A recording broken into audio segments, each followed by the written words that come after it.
téléspectateurs, bonsoir à vous chers amours d'Echo 237. Nous sommes encore ici sur le plateau pour une autre émission et nous sommes ravis d'être en votre compagnie comme toujours. Alors, j'espère que vous vous portez bien, vos familles aussi. J'espère que l'année a très bien commencé et qu'elle continue bien, hein, parce que je sais on était déjà là la semaine dernière. Mais voilà, nous sommes encore là, toujours accompagnés de charmantes dames à gauche et à droite. Comme vous pouvez voir, hein, les filles de Beyoncé Camer sont en grande forme aujourd'hui. Je fais un gros coucou à tous ceux qui nous soutiennent, un gros coucou à tous ceux-là qui like, qui partagent, qui nous encouragent. Vraiment, vous faites un travail formidable et surtout ne vous arrêtez pas là. Je vais me tourner vers Amel, que vous connaissez déjà. Alors Amel, s'il te plaît, tu dis bonsoir à nos téléspectateurs. Coucou les amours, coucou les fans. Vraiment, comme toujours, nous sommes très contents d'être avec vous, de partager toujours des expériences et avoir aussi vos points de vue. C'est très important pour nous. Donc aujourd'hui, on a un débat un peu très réel, donc, même un débat très réel et nous avons vraiment besoin de votre soutien. Et quand je dis soutien, c'est les débats, les points de vue de tout un chacun pour aider la dame en question. Je profite aussi pour faire un coucou à ma grande famille, comme toujours, à mes amis, à mes proches et à mon petit garçon Jason, aussi à toute l'équipe Echo 237. Ouais, nous sommes ensemble. Ah voilà, merci. Ça c'était Armel. Je vais me tourner vers Madame Bédia, Amélie. Tu dis bonsoir s'il te plaît. Oui, bien sûr, Nina. Bonsoir à toutes les charmantes dames sur le plateau. Bonsoir à tous nos téléspectateurs, à tous nos fans, à toute ma grande famille, à mes enfants et à mon époux, M. Yéza, qui nous regarde. Sans oublier notre producteur Amel. Nous sommes avec vous ce soir pour partager toujours comme tout le temps avec vous des histoires de partout. Merci et à tout à l'heure. On continue. Oui, on va continuer. C'est du sérieux aujourd'hui. Hein. Je vais passer sans transition aucune au thème qui nous concerne. Alors, il s'agit de quoi? Il s'agit d'une sœur qui vit en couple depuis 16 années. La sœur a vécu beaucoup de hauts et de bas dans son ménage.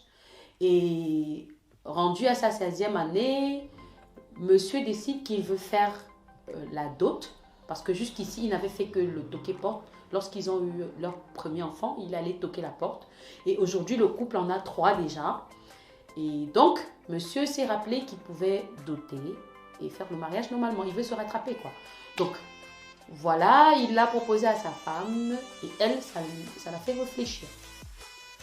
Bon, on s'attendrait à ce qu'elle saute de joie, mais bon, ça l'a fait réfléchir. Et pourquoi ça l'a fait réfléchir? Tout simplement parce que pendant toutes ces années, elle a vécu beaucoup de choses négatives avec son mari ou le père de ses enfants. Il la frappe, il découche, il crée des scènes d'infidélité. Il sort avec des femmes d'autrui, avec des filles à tort et à travers. Elle a découvert des infidélités et à chaque fois, ça se termine par des coups de poing. Elle a quitté même plusieurs fois la maison et à chaque fois, monsieur vient supplier et avec le cœur de la femme et tout, elle revient à la maison. Mais là, franchement, elle se pose la question si elle peut continuer. D'autre part, monsieur, d'après la description qu'elle nous donne, ne prend pas ses responsabilités dans la maison. C'est elle qui fait tout. Et elle est obligée d'avoir le soutien à gauche, à droite de sa famille pour pouvoir soutenir son foyer, ses enfants, les envoyer à l'école. Et elle a fini par lancer une petite activité qu'elle gère avec monsieur. Mais même jusque-là, monsieur veut toujours la garder à la maison, gérer le petit business et dilapider l'argent dans tous les sens. En gros, pour ne pas trop traîner, voilà la situation. La sœur se demande, c'est bien beau le mariage, mais est-ce qu'elle va pouvoir supporter encore les coups de poing et tout le reste pendant longtemps. Donc elle ne sait pas si elle va concrétiser cette union à l'église et par la dot, ou alors s'il faut qu'elle profite de l'occasion et puis mettre un stop à cette relation qui la ruine d'après ce qu'elle nous explique. Donc vos avis seront les bienvenus et je vais commencer aujourd'hui par Madame Guédia qui va nous donner son point de vue par rapport à ce thème-là.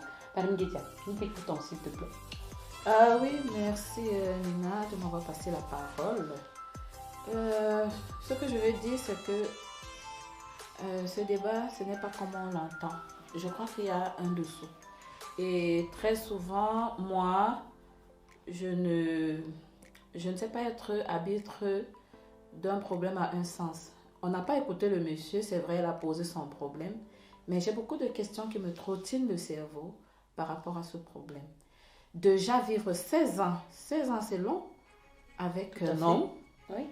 Et juste parce que le monsieur à un moment décide de se responsabiliser enfin, et que c'est en ce moment qu'elle commence à réfléchir honnêtement, moi-même je me demande si est-ce que c'est ce jour-là où les yeux de cette dame se sont ouverts, en fait.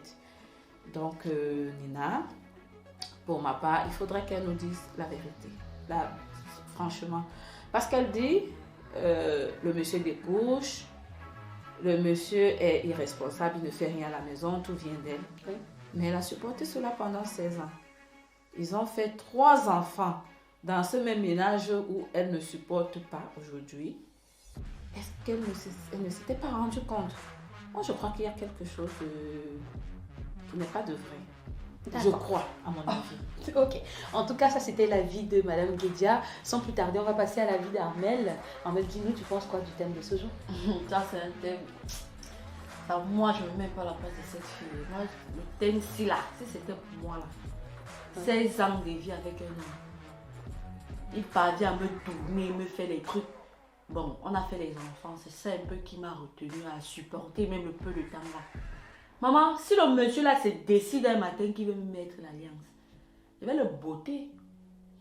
Je le botte parce que qu'est-ce qui se passe dans sa tête? Il s'attend à quoi? Je vis avec un homme de 16 ans. Oui. Je me bats. Je ne veux pas savoir si il a raison ou pas. Dans un mariage, moi je dis, c'est l'homme d'abord qui tient. Quand on dit que l'homme c'est l'homme, la femme ne peut pas faire le travail de l'homme. Donc du coup, l'homme est obligé d'assurer les charges de la maison. Si cette fille se permet de se plaindre que l'homme n'assurait pas, de un, il découche. C'est qu'elle fait là ses preuves. Et de deux, elle a supporté tout ça. Pas pitié pour les enfants. Mais à un moment, elle est fatiguée, elle dit mes enfants. Elle a même gâté ses enfants en disant que oui. À un moment, l'homme, s'il n'assure pas moi je dis on le met de côté. Si toutes les femmes étaient comme moi, c'est que les hommes là, ils devraient qu'on part. Oui, pendant 16 ans de vie, ils devraient qu'on part. Ah, oui. Donc après les 16 ans là, on ne serait même plus sur ce sujet-là. C'est qu'elle ne le connaît même plus depuis. On n'est plus ensemble, 16 ans. Non, en tout cas, ça c'est la vie d'Armel La Falaise. Pour elle là, ça ne tient pas. Un homme doit assumer ses responsabilités. Mais maintenant, je vais revenir un peu sur le point de vue de Madame Guédia de tout à l'heure. Parce que tu disais, tu relevais quelque chose. Il y a anguille sous roche, oui, si j'ai bien compris. Pourquoi est-ce que cette dame attend le moment où le monsieur veut responsabiliser la relation avant de se réveiller d'un quelconque sommeil? Mais l'histoire nous dit qu'elle a quitté plusieurs fois la maison. Hein. Est-ce que ce n'était pas déjà parce que justement elle doutait de cette relation? Parce qu'à chaque fois, elle dit qu'à chaque fois qu'elle partait, monsieur venait supplier et donc elle revenait à la maison. Est-ce que ça n'indique pas déjà que plusieurs fois elle a pensé rompre la relation avant ce moment-ci? Ok, l'autre c'est une autre partie de l'histoire que moi je n'ai pas. Depuis le départ, on nous a dit qu'elle est là depuis 16 ans, donc je n'avais déjà pas l'autre version du fait qu'elle a souvent l'habitude de partir. Mais maman, tu pars souvent, tu rentres. Tu pars, tu rentres. Assume seulement ton choix, maman. Parce que tes 16 ans là, c'était long. Si je comprends bien, c'est-à-dire que vous êtes ensemble plus de 16 ans, parce qu'on parle d'un enfant que vous avez eu il y a 16 ans. L'enfant a déjà 16 ans. Non, je parle même seulement de l'aîné. L'aîné a déjà 16 ans, maman. Tu vas seulement assumer. Parce que tu vas trouver le meilleur où, ma mère. En ce moment-ci, tu vas trouver le meilleur où. Tu vas aller n'importe où. Quel est le monsieur qui va te prendre en ce moment-ci avec 3 autres enfants que tu as eu avec un autre monsieur qui est encore même vivant et que tu penses même qu'il est même nuisible? C'est là-bas où tu auras la paix. Sauf si tu veux te retrouver seule, ma soeur. Tu te décides de te retrouver seule. Mais moi, si c'est moi, tu le connais déjà, tu l'as accepté comme ça, tu l'as supporté avec tout ça. Tu partais, tu revenais, tu as attendu 16 ans pour venir le jour où il dit qu'il veut se marier. Maman, c'est que toi, tu veux vraiment le souiller. Et tu vas aussi te souiller parce que c'est ton homme. C'est le père de tes enfants. Il faut assumer, ma soeur. Moi, si j'ai un homme comme ça, tu as même trouvé tu dis que tu as trouvé une petite activité et que c'est lui qui est en train de mener l'activité. S'il mène déjà l'activité, ça veut dire qu'il y a le patron du bateau, il peut y amener la maison. Ça veut dire que l'activité, c'est déjà un bien commun. Ce n'est plus pour toi. Amélie, attends un peu. Oui, juste pour qu'on ne se perde pas dans le débat. Elle a fait tout ça. Certes, elle donne la place à cet homme-là comme le père de la maison. Elle l'a toujours fait, d'après ce qu'elle l'explique. Hein. Oui. Parce que certes, comme tu dis, on n'a pas la version du monsieur. Mais ici, on va s'en tenir à la version que cette dame nous donne.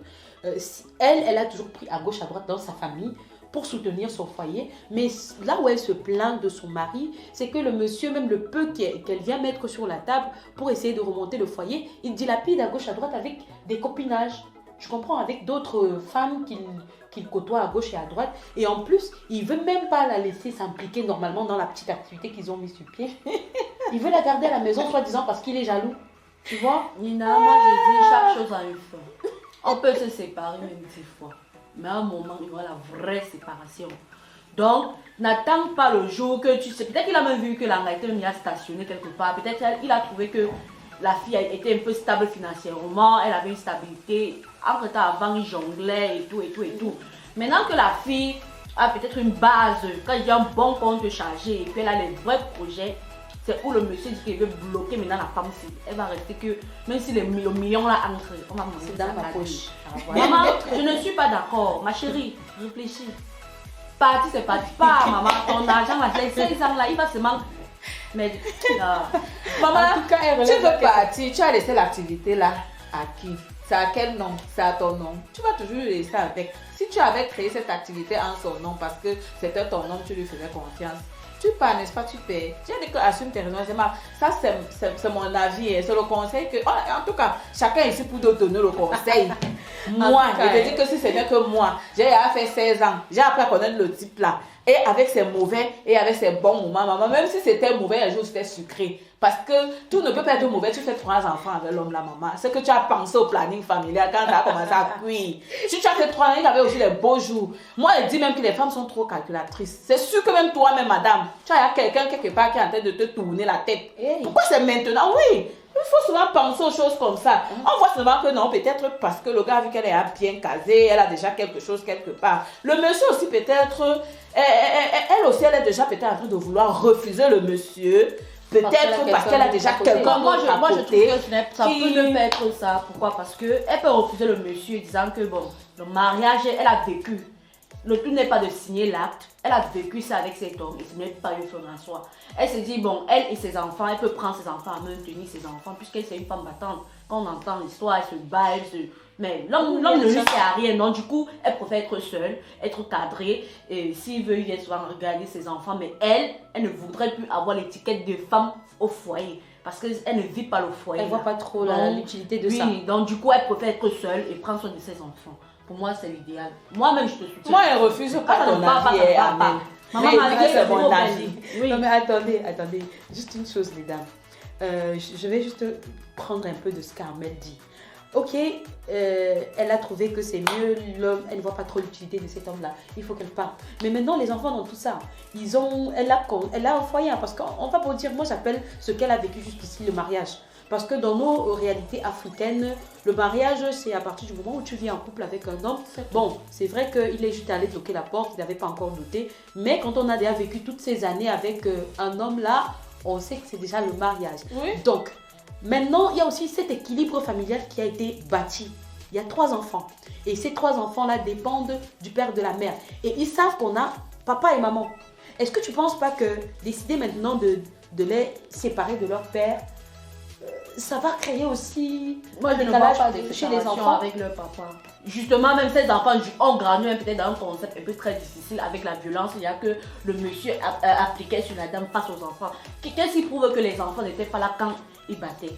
Qu'est-ce qui prouve que quand peut-être il fallait manger, maman appelle, tu n'as pas rationné, l'enfant est là, il a faim, le père n'est pas là, il dit accabats-toi. L'enfant écoute ça, ça joue aussi sur l'enfant. Peut-être elle peut aussi, maintenant, elle a vu que les enfants ont grandi, ils ne doivent pas voir certains trucs, ils sont un peu matures. Et quand, étant matures, ils captent parfois les mauvais trucs. Ce qui est bien, ils jettent, ils prennent plutôt ce qui est mauvais. Donc, moi, je pense qu'elle est en train de vouloir protéger même ses enfants en disant que bon, l'affaire ici, là, moi, je ne veux plus que mes enfants grandissent dans cette condition. Moi, je suis une femme bien posée, j'ai une famille qui prend soin de moi. Pourquoi ne pas garder mes enfants? S'il veut voir ses enfants, moi, je ne peux pas l'interdire. Ce sont des enfants qui sont déjà grands. Mais concernant ma relation avec lui, maman, ma vie est trop belle, j'aime la vie. Voilà, c'est ça. J'ai perdu 16 ans, mais je n'ai pas perdu toute une vie. Donc, je peux me refaire. Tu peux encore te rattraper. Oui. Ça, c'est une chose quand même importante qu'elle relève. Hein. Peut-être que la dame aussi cherche à protéger ses enfants d'une quelconque violence et tout. Mais moi, je me dis, dans les deux cas, Amélie, dis-moi un peu, est-ce que dans les deux cas, que ce soit pour protéger les enfants, parce que moi, je suis en train de voir ici des adolescents. Le premier doit forcément déjà avoir 16 ans. 16 ans. Il est dans une étape aussi très sensible de son évolution. On sait que les adolescents, moindre hic, aussi bien positif que négatif, parce que parfois, ce qu'on pense même positif pour eux, ils prennent ça autrement. Ce qu'on pense négatif, eux, ils prennent aussi autrement. Donc, qu'est-ce que la dame pourra faire concrètement ici pour essayer de mieux présenter la chose à ses enfants? Question de ne pas créer un déséquilibre qui va durer chez ces enfants-là. Parce qu'ils sont en train de tendre vers la maturité, mais ils sont... Voilà. En fait, je me dis qu'ils sont sur un pont un peu délicat, quoi.